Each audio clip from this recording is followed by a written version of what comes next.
عليكم ورحمة الله وبركاته. الحمد لله الذي نحمده ونستعينه ونستغفره ونعوذ بالله من شرور أنفسنا ومن سيئات أعمالنا. من يهد الله فلا مضل له ومن يضلل فلا هادي له. أشهد أن لا إله إلا الله وحده لا شريك له وأشهد أن محمدا عبده ورسوله صلى الله عليه وسلم لا نبي ولا رسول بعده. سبحانك لا علم لنا إلا ما علمتنا إنك أنت العليم الحكيم. ربي يسر ولا تعسر يا ربي تمم بخير. اللهم صل على سيدنا محمد الفاتح لما أغلق والخاتم لما سبق ناصر الحق بالحق والهادي إلى صراطك المستقيم صلى الله عليه وعلى آله وصحبه حق قدره ومقداره العظيم. اللهم بك أصبحنا وبك نحيا وبك نموت وإليك النشور. أصبحنا على فطرة الإسلام وعلى كلمة الإخلاص وعلى دين نبينا محمد صلى الله عليه وسلم. رضينا بالله ربا وبالإسلام دينا وبمحمد صلى الله عليه وسلم نبيا ورسولا. أما بعد. Kita memuji Allah dengan mengucapkan alhamdulillahi rabbil alamin. Dengan izin Allah kita bisa duduk di majlis yang mulia ini. Mudah-mudahan duduk kita di sini dicatat sebagai amal soleh kita hendaknya. Amin ya rabbal alamin. Salawat dan salam kepada Nabi yang agung, Nabi yang mulia, Sayyidina Rasulullah Muhammadun sallallahu alaihi wasallam. Allahumma salli wa sallim ala Sayyidina Muhammadin wa ala alihi wa sahbihi ajma'in.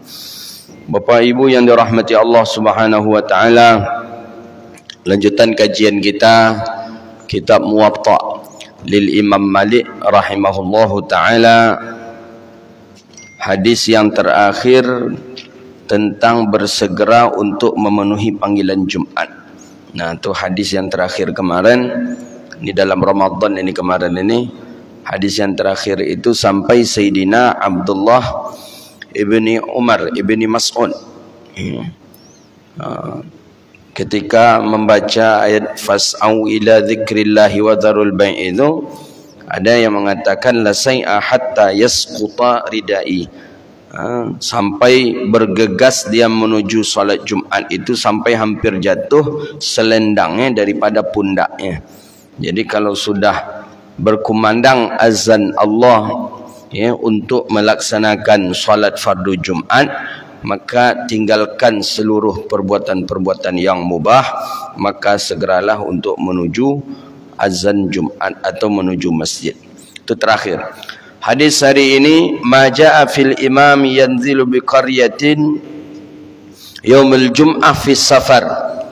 Ini tentang imam, ada yang mengatakan sultan, pemimpin yang dia tidak melaksanakan salat Jumat di kampung itu, tapi dia pergi Jumat ke kampung lain, atau dia musafir ke kampung lain, atau kita yang sedang dalam keadaan musafir, apakah wajib kita melaksanakan salat Jumat atau tidak? Ini kajian kita hari ini insyaallah.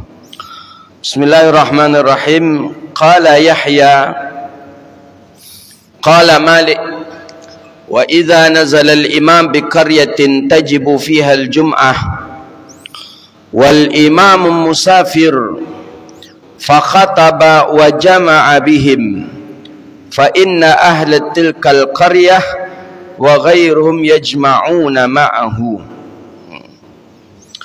Apa kata Imam Malik daripada Yahya an Malik daripada Imam Malik, Ina nazalal imam, apabila turun, maksud turun keluar imam, imam maksud di sana sultan, pemimpin. Ya, kalau di sebuah daerah wali kota atau bupati. Kalau di tingkat provinsinya gubernur. Kalau di tingkat negaranya presiden. Kita ambil saja ini bupati umpamanya. Idza nazala al-imam ay sultan. Jadi maksud di sana tu sultan. Sultan tu pemerintah. Kalau kita pemerintah ya ada bupati, ada gubernur, wali kota, bupati, gubernur, presiden. Itu sultan namanya itu. Pemerintah. Jadi bagaimanapun dalam kacamata Islam, pemerintah ini ada kait mengait dengan furu' ibadah. Jadi jangan kita katakan pemerintah tak ada ikut campur dalam masalah ibadah. Tidak, ada Pak. Ada. Pemerintah ikut campur dalam masalah ibadah. Menetapkan kapan awal haji, menetapkan kapan mula ibadah haji, itu pemerintah Arab Saudi. Ya, bukan ulama saja pemerintah. Ada katanya kemarin itu 7 kalau tak salah dalam kitab tafsir apa kita baca itu dalam Ramadan itu, walaupun pemerintah itu pemerintah zalim. Apa maksud zalim? Ya zalim. Tahulah kita bagaimana pemerintah zalim. Yang salah dia menangkan, yang benar kadang dia salahkan. Walaupun pemerintah itu pemerintah zalim, tetap patuh kita kepada dia dengan beberapa masalah. Dalam satu riwayat ada 7 masalah, dalam satu qaul ada 5 masalah. Di antaranya itu adalah waktu hari raya, kapan mula berpuasa, haji, kemudian jihad ketika perang, kapan harus perang membela negara, kapan. Ini tetap kita patuh kepada pemerintah. Termasuk zakat itu diatur oleh pemerintah. Maka jangan kita katakan masalah hari raya pemerintah tak usah ikut campur. Jangan. Justru masalah hari raya kita ikut pemerintah. Justru di hari raya kita dianjurkan oleh para ulama kita berpedoman kepada pemerintah. Nah begitu. Bukan kepada ormas. Ya, kalau kita berpedoman nanti kepada ormas, nanti berbahaya. Ormas ni bilang hari ini berhari raya, ormas ni hari ini, ormas ni hari ini. Nah, tapi dianjurkan dalam syariat itu supaya jelas ada pertanggungjawabannya, itu adalah sultan. Sultan di sana adalah pemerintah. Nah, begitu. Jadi jangan kita katakan tidak ada kait mengait ibadah dengan pemerintah. Ada Pak, ada. Sampai menikah pun di kita ada diatur oleh pemerintah. Di kita ada. Kalau tak diatur pernikahan itu oleh pemerintah, khawatirnya nanti orang bebas saja menikah. Tak tahu entahlah ompek ikut entah yang kelima, kau tak tahu. Padahal dalam syariat bolehnya cuma 4. Tapi tak diatur oleh pemerintah, dibuat sajalah kali yang kelima. Sampai tolak, alhamdulillah Indonesia kita cerai pun diatur kan. Ada pejabatnya terkhusus itu mana? Pengadilan agama, ya kan? Pengadilan agama. Tolak di Indonesia diatur oleh pemerintah. Gitu. Jadi tidak pula lah terlampau kacau-kacau amat lah pemerintah kita Indonesia ini. Karena masih memfasilitasi tentang masalah agama. Ya, tolak masih diatur, perceraian, pernikahan, bahkan wakaf pun diatur di negara kita Indonesia. Dan namanya BWI, Badan Wakaf Indonesia. Zakat diatur juga di negara kita, ada namanya Basnas. Gitu. Ya, kenapa itu masih bisa kokoh? Karena masih ada Majelis Ulama Indonesia, itu dia MUI. Maka motif apa kemarin itu ada penembakan di MUI itu harus diusut itu. Negara harus cepat mencari itu. Siapa orangnya, apa latar belakangnya? Orangnya lah dapat Mustafa namanya, iya kan? Apa motifnya itu yang tak dapat kita lagi. Ada apa ini? Ulama, majelis ulama tu harus dijaga itu. Karena itulah eksisnya suatu kebanggaan sebuah negara itu ada kumpulan para ulamanya. Kalau tidak ada kumpulan para ulamanya, habis, hancurlah negara kita ini. Siapa lagi nak didengar? Macam Sudan. Sudan banyak ulama. Diakui ulama-ulama Sudan itu. Tapi karena tak lagi dijaga ulamanya, akhirnya seperti hari ini. Berkelahi antara militer dengan militer. Siapa yang akan menyelesaikan? Ulama selama ini dicuekin saja. Ulama selama ini tidak dibawa dalam berunding. Berunding antara atasan dengan atasan saja. Yang berunding antara penguasa dengan penguasa saja. Ulama tidak diikut sertakan. Ketika terjadi bergaduh, siapa penengahnya? Ulama penengahnya, maka ulama itu harus kita jaga. Maka Indonesia mesti menjaga MUI itu, Majelis Ulama. Ketika bergaduhnya para penguasa, para petinggi di negara, itu penyejuknya adalah ulama. Itulah yang ada di negeri Mesir. Siapa ulamanya? Al-Azhar. Al-Azhar sudah berumur 12 abad lebih. 12 abad, sudah berusia 1200 tahun Al-Azhar. Al-Azhar penengah. Ketika terjadi konflik, orang menurunkan Husni Mubarak, Al-Azhar sebagai penengah. Ketika ada lagi demonstran untuk menurunkan Mursi, Al-Azhar penengah. Maka oleh karena itu, ulama mesti dijaga agar negeri ini selamat. Nah, kalau tidaklah ada lagi ulama, atau ulama tak lagi kita hormati dan kita jaga, itu dia fantaziru sa'ah, itu dia, maka kehancuran itu akan datang. Jadi waqala, jadi kata Imam Malik, kalau di Madinah memang apapun fatwa itu tanya ke Imam Malik. Dulu di zaman Imam Malik hidup, apapun fatwa tanya ke Imam Malik. Bahkan sultan pemerintah pun segan kalau berhadapan dengan Imam Malik. Ada dahulunya, karena jemaah haji semakin ramai, jadi raja ketika itu, sultan pemerintah akan membugar Masjidil Haram. Dibuat agak besar sedikit Masjidil Haram karena orang ramai. Minta fatwa lah ke Imam Malik. Minta fatwa ke Imam Malik ke Madinah. Dilarang langsung oleh Imam Malik. Kata Imam Malik, "Ndak, coba jangan macam-macam. Sultan kalau merobohkan Masjidil Haram," kata Imam Malik, "dia akan bertentangan dengan umat muslim dunia." Akhirnya takut. Raja pun takut, sultan pun takut. Akhirnya tak dipugar Masjidil Haram di zaman Imam Malik. Imam Malik tak mengizinkan dipugar Masjidil Haram. Karena menurut pandang Imam Malik, belumlah layak rasanya lagi masjid itu untuk dipugar. Karena orang pun masih tertampung dengan jumlah yang banyak di dalam masjid. Kemudian yang kedua, kekhawatiran Imam Malik, kalau masjid itu dipugar, khawatirnya ada. Apa kekhawatirannya? Dia memugar itu senang, membuatnya itu yang susah balik. Mendirikannya susah balik. Ada beberapa masjid di pinggir jalan kita tengok, sudah dibugarkan, mendirikannya leponiang balik. Tak bisa lagi membangun yang secantik yang lama tu walaupun kecil, tak bisa.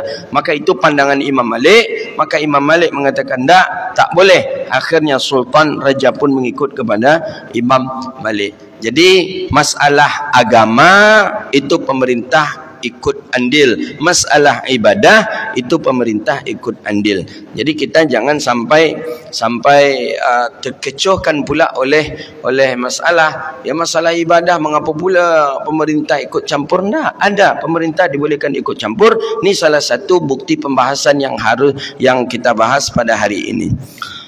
Nizana salal imam, apabila keluar sultan, pemerintah, maksudnya ya kita anggap sajalah bupati terlebih dahulu atau wali kota. Fi qaryatin tajibu fiha jum'ah.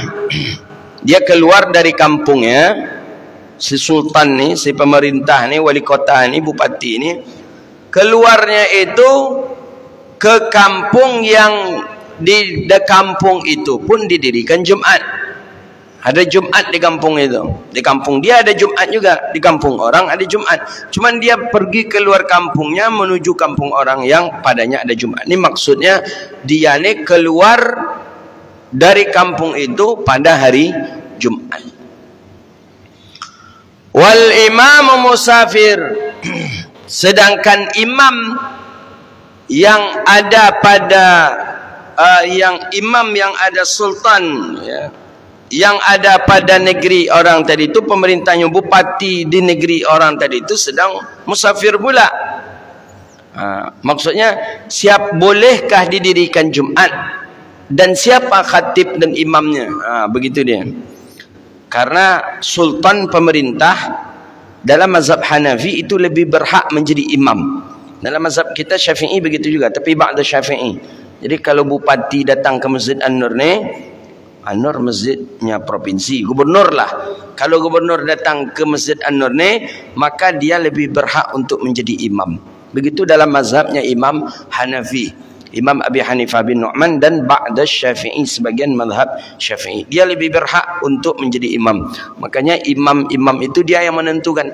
Seperti imam-imam di Masjidil Haram. Itu imam-imam itu yang menentukannya itu adalah raja ini.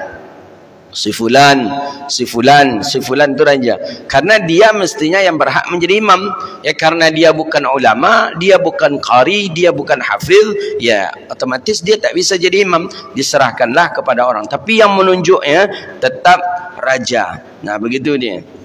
Ya. Jadi kalau Jokowi datang ke Istiqlal, boleh dia jadi imam itu. Dia justru yang berhak untuk menjadi imam di dalam mazhabnya Imam Abi Hanifah bin Nu'man dan sebagian dari mazhab kita Asy-Syafi'i. Faqataba wa jama'a bihim.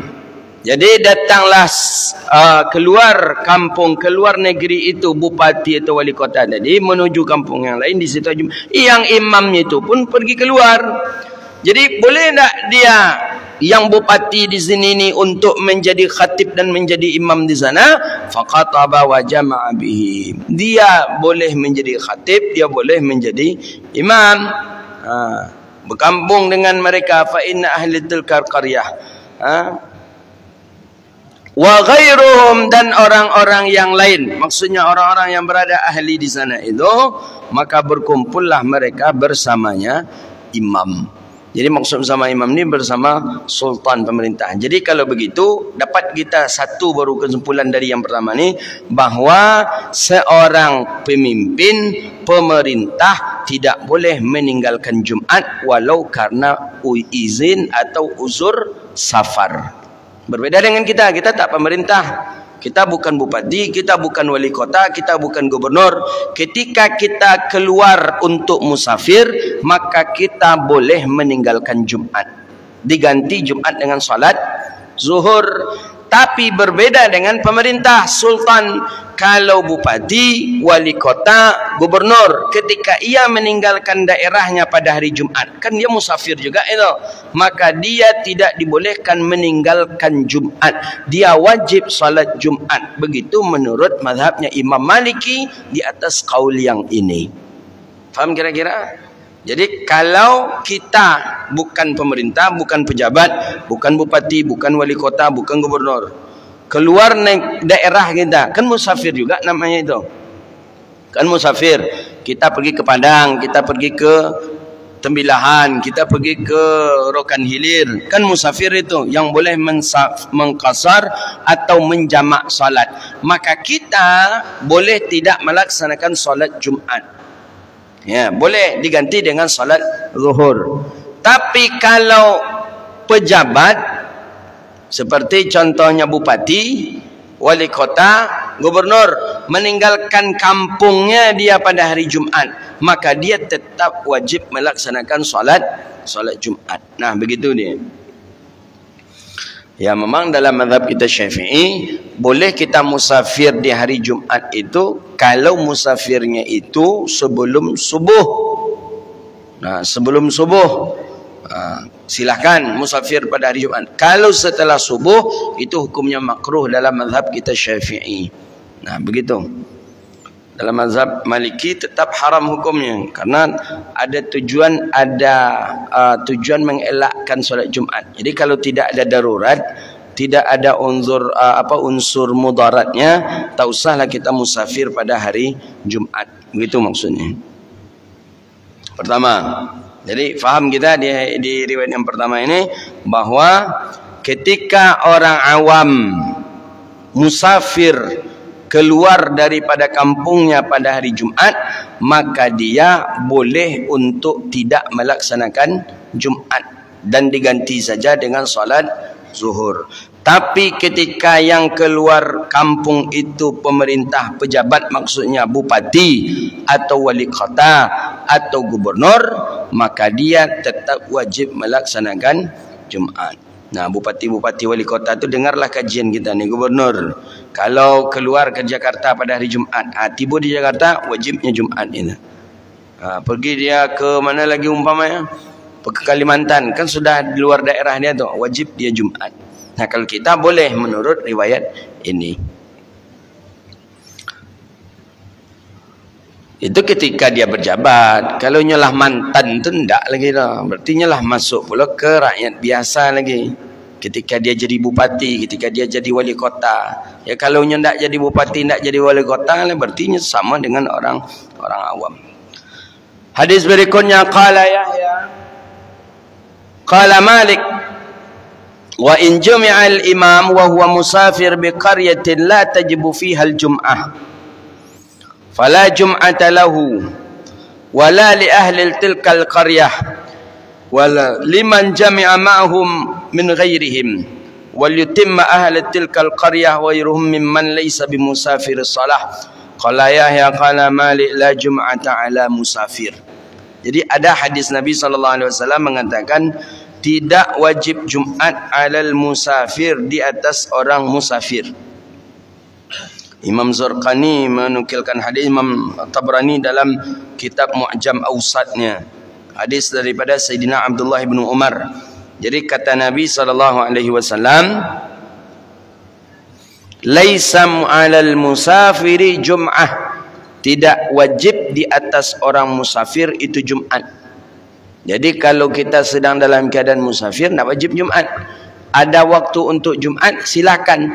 Tak bisa kita untuk melaksanakan Jumat juga tidak apa-apa. Karena hadis ini jelas mengatakan laisa 'ala musafiril jum'ah, tidak wajib di atas, tiadalah bagi orang musafir itu melaksanakan Jumat. Jadi Jumat itu bagi siapa? Itu Jumatnya bagi orang yang mukim atau mustautin.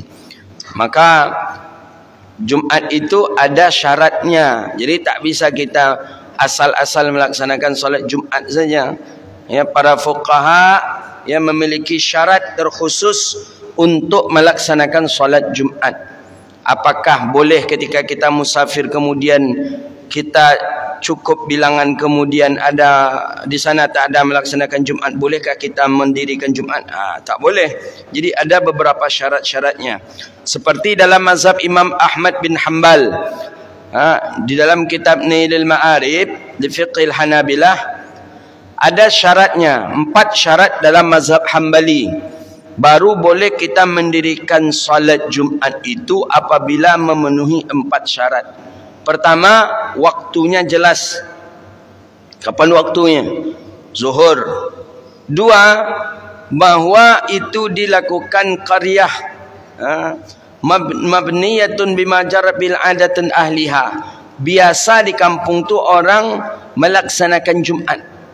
Tapi kalau satu kampung tu orang tak biasa Jumat, zuhur saja orang biasa, ya, maka tak boleh kita mendirikan Jumat di kampung itu. Itu menurut mazhabnya Imam Hanbali.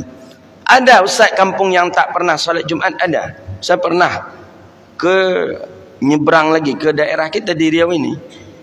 Di pedalaman, sangat pedalaman, nyebrang saja pakai kapal itu, pakai speedboat itu ada 2 jam.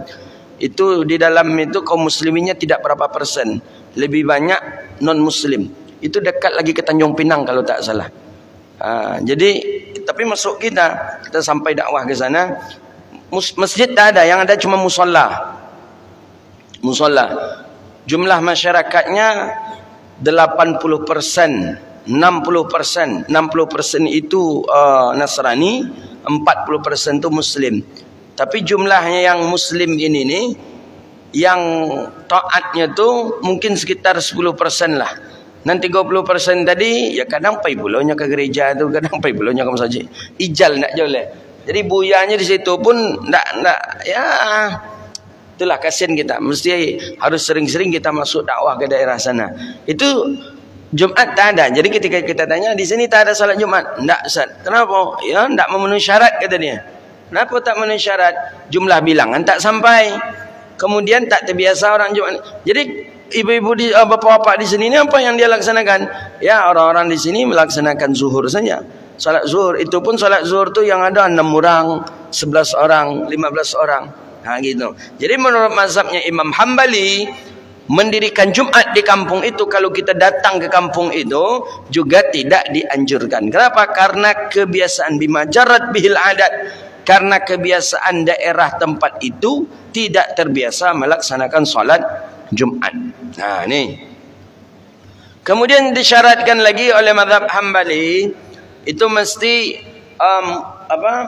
hudur arba'ina salat ya. Itu jumlahnya 40. Ada dalam satu qaul mazhab Hambali justru mensyaratkan 50 ahli Jumat. Yang 50 ahli Jumat ni dia bertempat di sana, dia seorang muslim, dia berakal balik, tak termasuk anak-anak ni yang 40 ni. Jadi kalau yang hadir tu bapa-bapa yang balik muslim berakal 38, dua ada anak-anak 40, dalam mazhab Syafi'i tidak sah Jumat. Jadi tetap laksanakan zuhur. Begitu dia. Yang keempat dalam mazhab Hambali syaratkan bahawa didahului oleh khutbataini, dua khutbah. Khutbah pertama dengan khutbah yang kedua. Nah, begitu. Kalau dalam mazhab kita Syafi'i ya syaratnya itu mesti di negeri, di kampung yang mustautin. Makanya kalau kita ini berpindah-pindah tu kita tak mustautin namanya. Kadang kita tinggal di sini, habis pekerjaan kita di sini 4 tahun kita pindah lagi ke Sulawesi. Di Sulawesi 4 tahun, habis itu pindah lagi kita ke Papua. Papua 4 tahun pindah lagi ke Jakarta. Itu kita tak mustautin namanya. Ya, kita berpindah-pindah kecuali dia memiliki rumah dalam satu qaul dalam mazhab Syafi'i, maka dia disebut dengan muqim. Maka orang yang muqim, orang yang mustautin itu diwajibkan dia untuk melaksanakan Jumat. Bilangan begitu juga, bilangannya mesti 40. 40 yang ahli Jumat. Yang ahli Jumat tu dia muslim, dia balik, dia berakal, dia laki-laki, sah salatnya. Itu dia yang disebut dengan ahli Jumat. Kemudian waktu. Nah, waktu. Jadi ada daerah yang tidak ada Jumatnya. Yang tidak ada Jumat. Kenapa? Tidak memenuhi syarat. Seperti yang kita katakan tadi, tak memenuhi syarat untuk melaksanakan ibadah Jumat. Bagaimana dia akan bisa melaksanakan ibadah Jumat? Wa qala Yahya qala Malik. Jika Jumi'al imam wa huwa musafir bi qaryatin, kalau si imam, maksud imam tadi apa? Pemerintah, sultan, dia keluar daripada negerinya, keluar daripada kampungnya untuk melaksanakan musafir ke satu kampung, tapi di kampung tadi la tajibu fihal Jum'ah, tapi di kampung itu tidak ada Jumat. Jadi di kampung itu tidak didirikan Jumat, dan ada Jumat di kampung tadi. Maka bagaimana? Apakah boleh bagi bupati atau wali kota yang keluar tadi mendirikan Jumat di sana? Fala Jum'ata lahu, maka tidak ada juga Jumat baginya. Jadi boleh dia tak pula melaksanakan solat Jumat. Nah, gitu. Itu baru boleh. Kalau tadi kan tak. Tadi bupati, wali kota, gubernur wajib Jumat walaupun dia keluar meninggalkan kampungnya untuk keperluan yang lain. Dia tetap wajib Jumat. Kalau orang yang awam baru boleh meninggalkan Jumat. Tapi kalau kampung yang tempat tujuannya itu tidak ada orang Jumat di daerah itu, tidak ada orang yang mendirikan Jumat di kampung itu, maka bagi dirinya juga tidak mengapa untuk tidak Jumat. Wala li ahli tilkar qaryah. Begitu juga bagi ahli tilkar qaryah. Begitu juga bagi penduduk kampung itu. Jadi tidak mendirikan Jumat. Wala liman jami'a ma'hum min ghairihim, ya. Begitu juga tidak bagi orang yang berkumpul bersamanya dan bersama orang yang lainnya. Jadi kalau begitu bagaimana?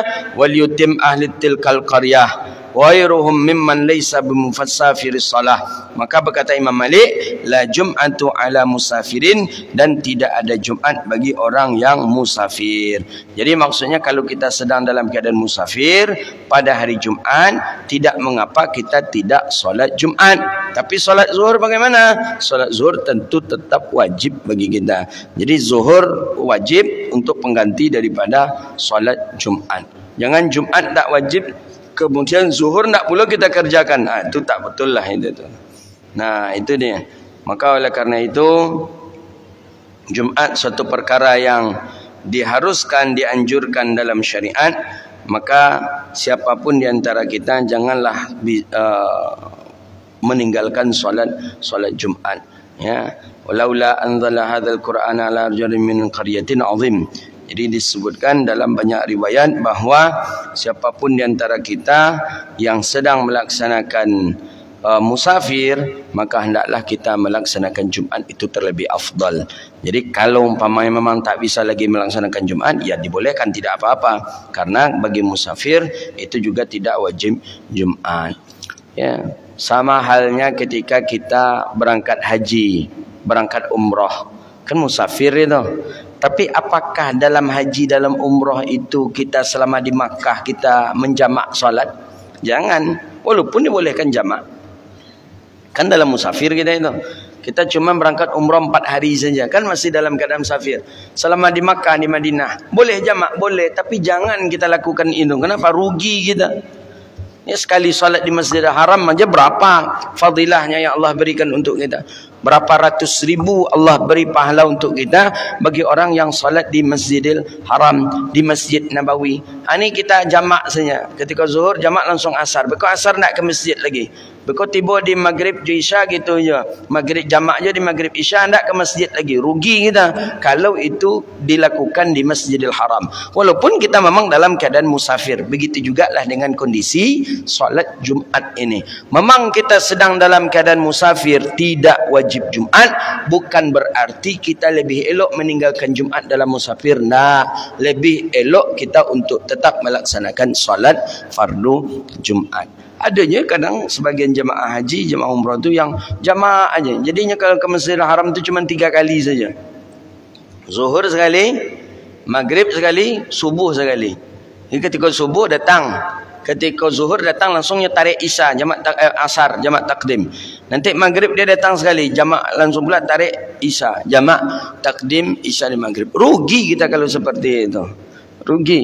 Ya memang dalam kondisi kita sebagai musafir dibolehkan, tapi rugi. Samalah kondisinya dengan Jumat ini. Boleh kita tidak melaksanakan Jumat dan kita sedang dalam keadaan musafir, tapi sebisa mungkin laksanakanlah Jumat itu walaupun kita sedang dalam keadaan musafir. Nah, itu dia pembahasan kita hari ini insya-Allah. Ada pertanyaan silakan. Nah, Dil. Kasih mic sheet. Bismillahirrahmanirrahim. Assalamualaikum warahmatullahi wabarakatuh. Afwan Ustaz, ini Anda yang lupa dengan jawabannya, tapi batas musafir itu Ustaz, apakah sampai ke rumah atau sampai ke kota tempat kita tinggal untuk sampai ngejamaknya Ustaz? Jadi contoh kita ke Sumbar Ustaz. Ke Sumbar itu kan masih bisa dijamak Ustaz. Sampai ke Sumbar itu kan masih bisa dijamak Ustaz. Kembali ke Pekanbaru, apakah sampai di Pekanbaru masih bisa dijamak atau sebelum sampai Pekanbaru masih bisa dijamak? Itu Ustaz. Itulah sayang. Nampak jarang datang ngaji, itulah pertanyaan. Kalau datang ngaji, selalu datang ngaji dapat dia jawaban. Kadang datang, kadang enggak. Itulah jadinya akibat. Kerja.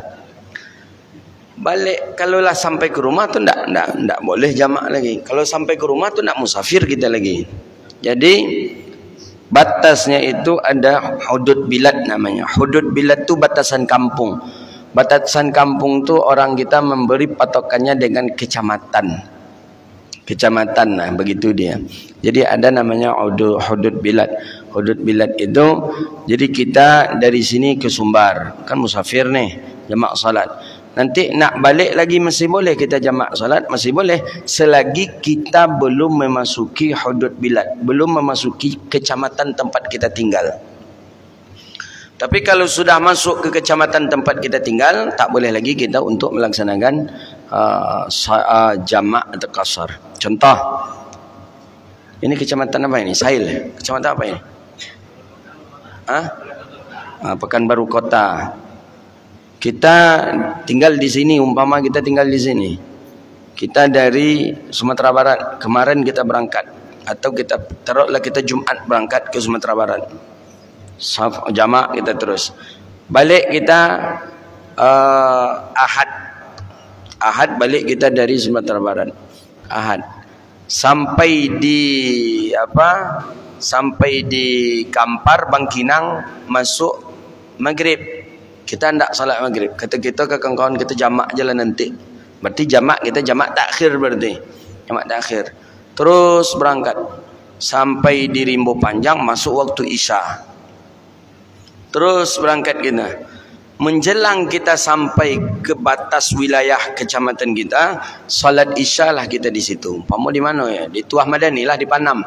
Salatlah kita di Panam, jamak langsung maghrib, jamak takhir, kemudian Isya. Sah seperti itu.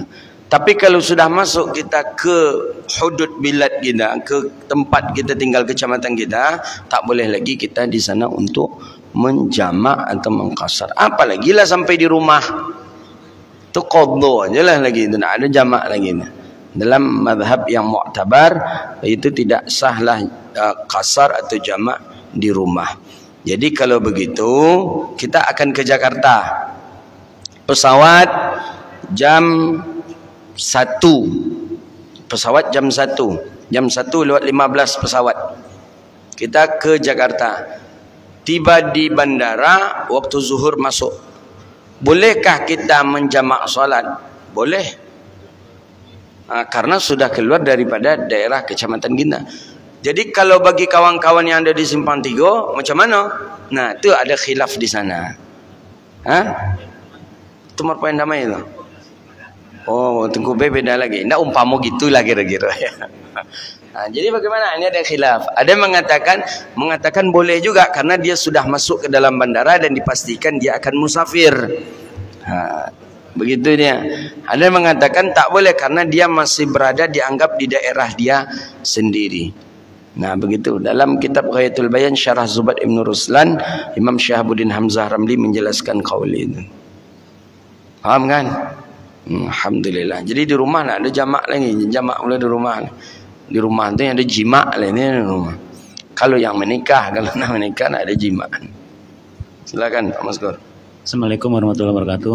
Assalamualaikum. Ingin bertanya Ustaz, di beberapa daerah yang saya tahu misalnya di Tembilan Ustaz, itu di Indragiri Hilir beberapa tempat masjid itu khutbah Jumatnya dengan bahasa daerah, bahasa lokal.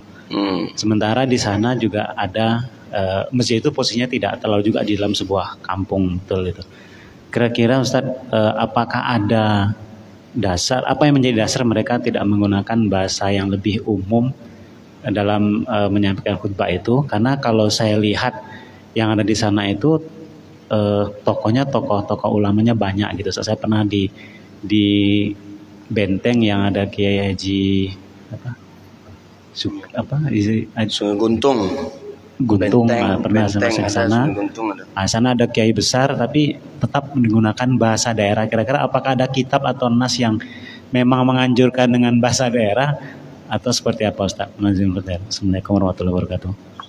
Yang saya fahami tentang daerah-daerah yang ketika khutbah Jumat memakai bahasa daerah, di Sumatera Barat ada, di Aceh ada, di Banten ada juga.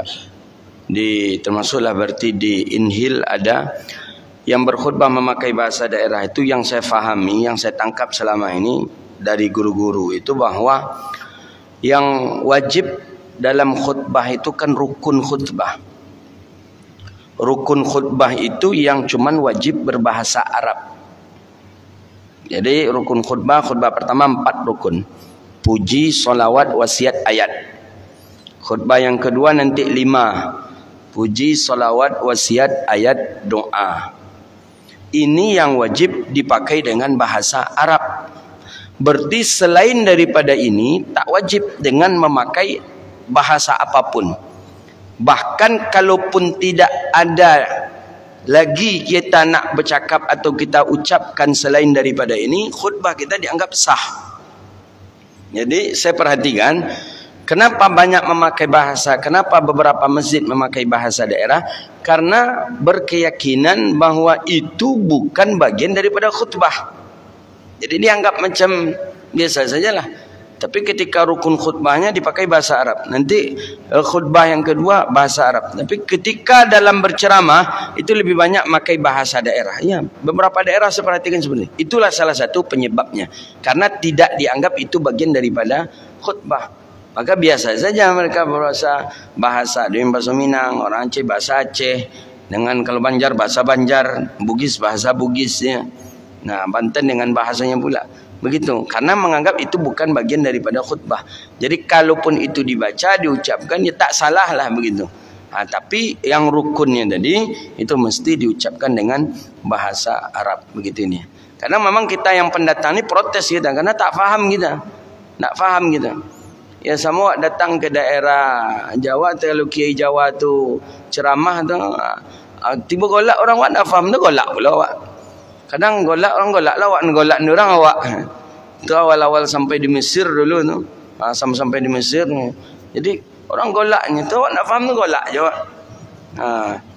Sampai ditanya dek Syekh tu, "Leh ngerti engku apa dak engku golak ke cik?" "Indak, depan engku golak cik." Akhirnya orang golak lu dak awak karena awak nak ngerti tu. Itu. Jadi karena tidak menganggap itu bagian daripada syarat daripada khutbah Jumat, maka itu dilakukan oleh sebagian para ulama untuk membahasakan dengan bahasa daerah ini. Baik, itulah kajian kita, mudah-mudahan bermanfaat dan boleh disampaikan kepada yang lain bahwa pengajian kita sudah kita mulai, sudah kita buka, begitu juga dengan pengajian malam juga sudah kita buka dan kita mulai. Silakan Tengku. Tempat sholat untuk perempuan, Ustaz. Apakah memang katanya perempuan itu sebaik-baiknya sholat di rumahnya pun ada di kamarnya. Tapi ada yang bilang itu tempat yang khusus. Nah, di kamar itu apakah tempat khusus itu dibikinkan lagi tempatnya yang tidak dilalu-lalui atau dibatasi atau seperti apa, Ustaz? Bagi perempuan maksudnya? Iya. Nah, bagi perempuan itu kan dalam kitab Ghayatul Bayan ada itu. Dalam kitab Jami'us Saghir fi ahaditsun basyirun nadhir, hadis sahih. Apa kata Nabi sallallahu alaihi wasallam? Allahumma shalli ala sayyidina Muhammad. Kata Nabi sallallahu alaihi wasallam, "Iza sta'dzana imra'atakum," apabila minta izin perempuanmu kepadamu untuk menuju masjid. Maksud perempuan di sana anak perempuan kita dengan istri kita. Apa kata Rasulullah sallallahu alaihi wasallam? Fala, kata begini Nabi sallallahu alaihi wasallam, fala yamna, maka jangan engkau larang perempuan-perempuanmu untuk pergi ke masjid. Itu hadis itu jelas. Jadi pergi ke masjid berarti bisa jadi di masjid dia salat, bisa jadi dia di masjid wirid pengajian, bisa jadi dia di masjid majelis taklim, bisa jadi di masjid wirid remaja dan lain sebagainya. Tak boleh kita melarangnya. Itu kata Nabi. Apabila perempuan-perempuanmu minta izin kepadamu ia menuju masjid, maka jangan engkau cegah. Maksudnya fa'adhinu, maka izinkanlah mereka. Tak boleh dia untuk dicegah. Maka kalau begitu perempuan pun boleh datang ke masjid. Perempuan pun berkesempatan untuk mendapatkan pahala salat masjid. Apakah berbeda pahala yang didapatkan oleh laki-laki ketika salat di masjid dibandingkan dengan perempuan? Ketika kita melihat hadis, tidak. Sama pahala yang didapatkan laki-laki dan perempuan. Bunyi hadis jelas. Apa kata Nabi SAW? Kata Nabi, "Man masya ila salatil faraid." Siapa yang berjalan dia ke masjid untuk melaksanakan salat fardu, dia dalam keadaan bersuci, maka baginya mendapatkan pahala haji. Nabi mengatakan man, siapa. Nabi tidak mengatakan bagi laki-laki yang berangkat ke masjid, tapi Nabi mengatakan siapa. Jadi kalau siapa saja, baik dia laki-laki atau dia perempuan, kedudukan pahala bagi dirinya sama. Satu hadis. Hadis yang berikutnya kata Nabi apa? Salatul jamaah afdalu min salatil fadhin bi 27 darajatan. Salat berjamaah lebih mulia daripada salat sendirian 27 darjat. Apakah Nabi mengatakan salat jamaah bagi laki-laki 27, bagi perempuan kurang daripada itu? Ada Nabi mengatakan? Tidak. Jadi kalau begitu, perempuan yang salat ke masjid berjamaah sama kadar pahalanya dengan yang didapatkan laki-laki sebagaimana yang dijanjikan oleh Rasulullah. Nah, bagaimana dengan hadis Nabi mengatakan sebaik-baik salat bagi perempuan itu di rumahnya. Ya, bagaimana dengan hadis itu bahwa perempuan itu sebaik-baik salat adalah di rumahnya? Salat yang di sana itu ada yang mengatakan salat fardu. Okey. Yang kedua, ulama sudah mensyarah satu hadis dibandingkan dengan banyak riwayat hadis yang mensyarahkan tadi, maka kalau begitu disimpulkan tentu riwayat hadis yang banyak inilah yang lebih diutamakan ketimbang dengan memakai satu buah hadis Nabi tadi. Nah, begitu dia. Jadi tempat yang khusus, kalaupun nak kita bahaslah tempat yang khusus itu dalam Misbahul Zulam Syarah Bulughul Maram itu disebutkan ada pendapat yang membolehkan perempuan boleh iktikaf di rumahnya di tempat yang musalla khas. Musalla khas itu maksudnya tempat yang khusus dijadikan untuk tempat salat.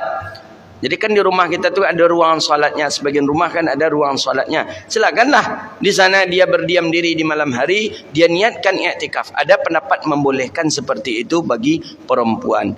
Tapi bagi laki-laki memang tempat iktikafnya adalah masjid. Jadi tempat yang khusus di situ memang tempat yang khusus dia untuk melaksanakan salat.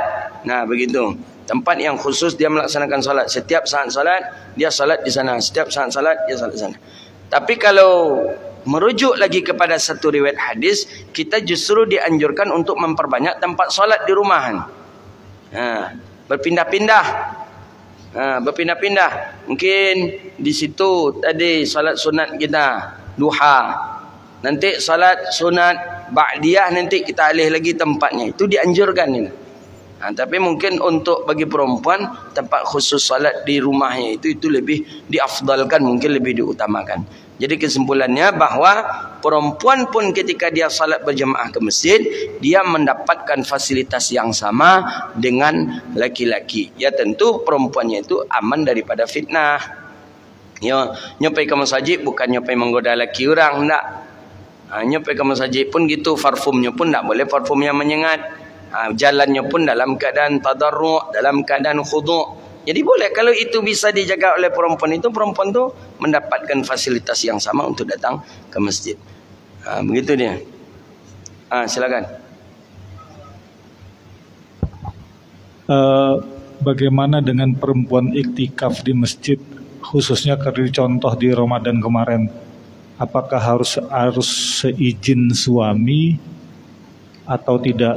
Misalnya kalau suaminya justru tidak iktikaf, apakah dia boleh iktikaf di masjid? Jika boleh, apakah dia harus izin suami atau enggak? Atau malah sebaliknya, kalau suaminya enggak iktikaf, dia tidak usah iktikaf juga?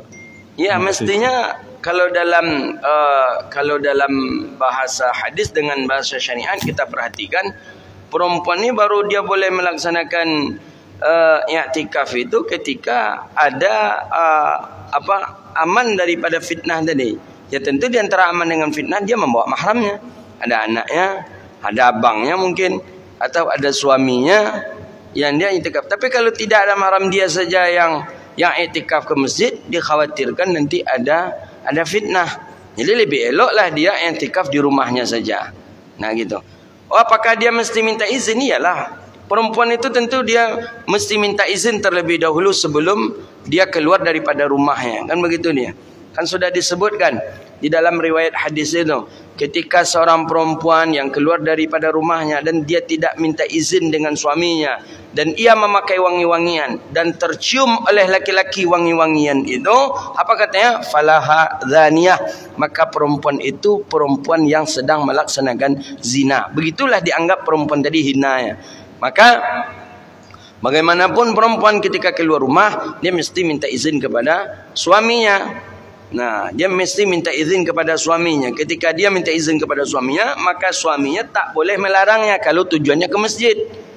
Kalau dengan tujuannya ke masjid, tak boleh dia melarang. Dia biarkan saja dan dia mesti memberikan izin. Tapi dengan tujuan ke masjid. Nah, begitu dia. Cuma masalahnya, fenomenanya ada lakinya. Kau nak niat ke masjid? Apa aja lah kau duluan keceknya lah. Dan tak ada keceknya lah. Kadang bininya kau pula, abang tinggal abang di rumah je lah, dia dan salat ke masjid, kata. Ada yang sebenarnya, ya kalau dengan redha rasanya suaminya, ya silakan saja, boleh. Nah, begitu ni. Ya ada kan fenomena hari ini kan. Lebih laju pula bininya pada laki. Laki sibuk dia terkantik tari aja, bini cege je lah. Nanti abang rumah je lah bang katanya. Dan dia ke masjid dan katanya lah. Sampai pepelah ke bucing. Kalau seperti itu kondisi, berarti diizinkan. Boleh berangkat. Ya, seorang istri berarti diizinkan gitu. Ya, kalau janda kan bebasnya, janda aku kan bebasnya. Janda bebas. Bahkan memilih untuk suami pun janda itu bebas nih.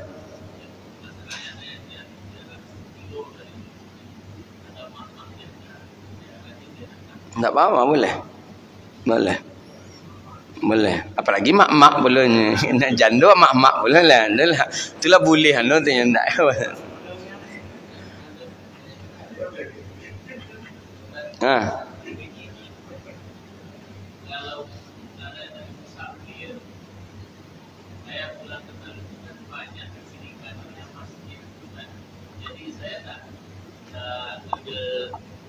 Jamak. Tak ngambil jamak qasar. Jadi karena misal pakai kendaraan pribadi, pas di sana zuhur, ya sholat zuhur bersama masyarakat. Bagaimana itu? Karena pernah ada juga ustadz bilang sama saya harus diambil jamak qasarnya. Sementara saya tidak pernah ngambil jamak qasarnya. Saya ukur, nah di masjid itu saya sholat zuhur.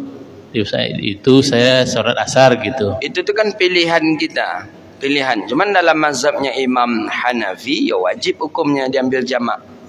Mungkin ustaz tuh mazhabnya Hanafi mungkin. Kalau dalam mazhab kita Syafi'i pilihan, nak ngambil jamak silahkan, nak tidak ngambil jamak juga tidak apa-apa.